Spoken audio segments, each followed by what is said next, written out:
Dear students, मैं class 11th और 12th के एनसीईआरटी क्वेश्चंस कंटिन्यू स्टडी करा रहा हूँ और मैं चाहूँगा कि आप लोग पढ़िए और कुछ अच्छा करिए ताकि आप अपने गार्जियन का, अपने पेरेंट का नाम रोशन करिए और साथ में इसके पार्ट ऑफ फिजिक्स क्लासेस को भी इम्प्रूव कीजिए।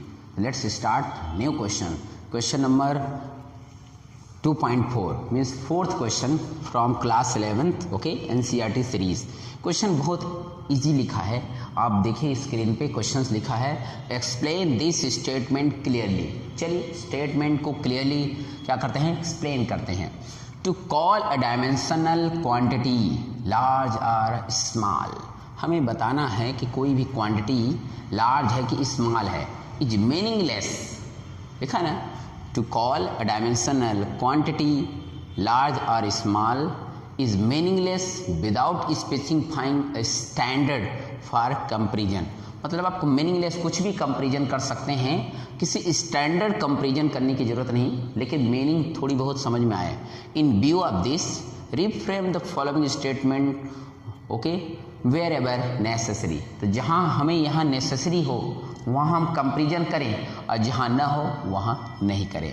तो जैसे क्वेश्चन नंबर फर्स्ट आपके सामने लिखा है atoms are very small object. ठीक है, atoms are very small object, तो एटम्स तो ऑलरेडी बहुत स्मॉल होते हैं, तो किसी से कंपेरिजन कर दें तो हम कह देते हैं, जैसे एग्जांपल के लिए हम कह दें कि ये सपोज मैं ये कहूँ कि पेन है, सपोज मैंने ये कहा पेन है। अब पेन का ये सबसे जो कॉर्नर वाला पार्ट है ना, इसको स्ट्रिप कहते हैं ना, तो this part is very small, लेकिन एटम इससे भी स्मॉल है। तो इसका मतलब है हम एक्सप्लेन में यहाँ आंसर कर सकते हैं क्या कि atoms are smaller than what strip of pen, है ना, स्ट्रिप ऑफ पेन, यानी टॉप को भी जोड़ देना चाहो तो टॉप ऑफ, है ना, top of strip of pen, मतलब पेन के टॉप का जो स्ट्रिप है उससे भी स्मॉलर है। Option number A clear. चलिए चलते हैं क्वेश्चन नंबर। तो देखिए यहाँ पर क्वेश्चन कह रहा है कि jet plane moves with greater speed. तो जेट प्लेन की स्पीड किससे ग्रेटर है, तो किसी से कंपेरिजन कर दीजिए। जैसे मैं कहूँ super fast train, super fast train की कितनी भी स्पीड हो सकती है, लेकिन जेट प्लेन से नहीं हो सकती। तो आंसर क्या हो जाएगा, jet plane moves much greater than what, greater than super fast train. मतलब यहां पर आंसर क्या हो गया, सुपर फास्ट ट्रेन से भी इसकी स्पीड ज्यादा हो गई है। तो ठीक है, चलिए क्वेश्चन नंबर इसका सी ऑप्शन है। The mass of Jupiter is very large. तो ठीक है, हम कंपेरिजन कर देते हैं क्या, द मास ऑफ जुपिटर, है ना, मास ऑफ बोलो जुपिटर इज किससे लार्ज कर दे, अर्थ के मास से भी बहुत ज्यादा है। तो क्या the mass of Jupiter is much what larger then mass of earth. Clear. आपको ऐसा माना जाता है कि यदि मैं अर्थ को एक ग्रेप्स का एक छोटा सा पार्ट मानूं, समझिएगा, तो जो जुपिटर है वो एक प्रकार से पूरा का पूरा कह सकते हो फुटबॉल के शेप का हो सकता है, राइट। इतना छोटा होता है अर्थ। ओके, तो क्वेश्चन नंबर डी का answer, the air inside this room contains much larger number of molecules, number of molecules, तो किसी से भी कंपेरिजन कर दीजिए, है ना, then what number of molecules, तो number of molecules in 1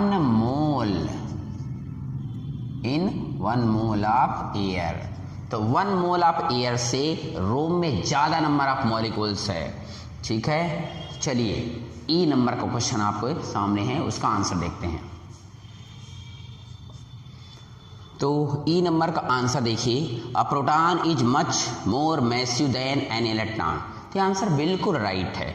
आप सबको मालूम होना चाहिए क्या कि यहाँ पर आंसर लिख देते हैं, कोई दिक्कत नहीं है। ई का आंसर यहाँ पे लिख देते हैं बेटा, क्या कि जो प्रोटॉन है, प्रोटॉन का जो मास होता है ना, मास ऑफ प्रोटॉन, ये लगभग 1.67 इंटू 10 की पावर -27 kg होता है। वेरेज मास ऑफ इलेक्ट्रॉन कितना होता है, 9.1 इंटू 10 की पावर -31 kg। तो ये तो बिल्कुल राइट आंसर है भाई, यहाँ पर लिखा है देखो, प्रोटॉन इज मच, तो भैया बहुत ही सही है। प्रोटॉन में -10 की पावर 27 है, ये 31 है, इसका 31 कम होता है और ये ज़्यादा होता है, माइनस में ना, इसलिए।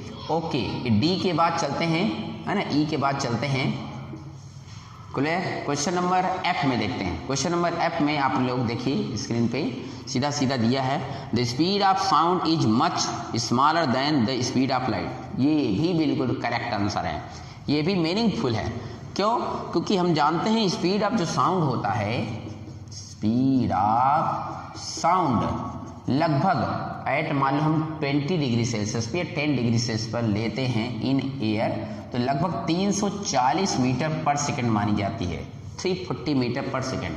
वेयर स्पीड ऑफ लाइट की जो वैल्यू होती है वो लगभग होती है 3 इंटू 10 के पावर 8 मीटर पर सेकंड होती है, तो ये बहुत ज़्यादा है। तो ये बिल्कुल मीनिंगफुल आंसर है। तो आई थिंक ये क्वेश्चंस में कुछ नहीं था, ये पूछ रहा था एक्सप्लेन दिस स्टेटमेंट क्लियरली, तो देखिए एक्सप्लेन कर दिया गया एक एक क्वेश्चन को, है ना, तो बहुत ईजी था। चलिए टेक केयर, अपना ध्यान रखिए, नेक्स्ट क्वेश्चन मिलते हैं नए टॉपिक के साथ।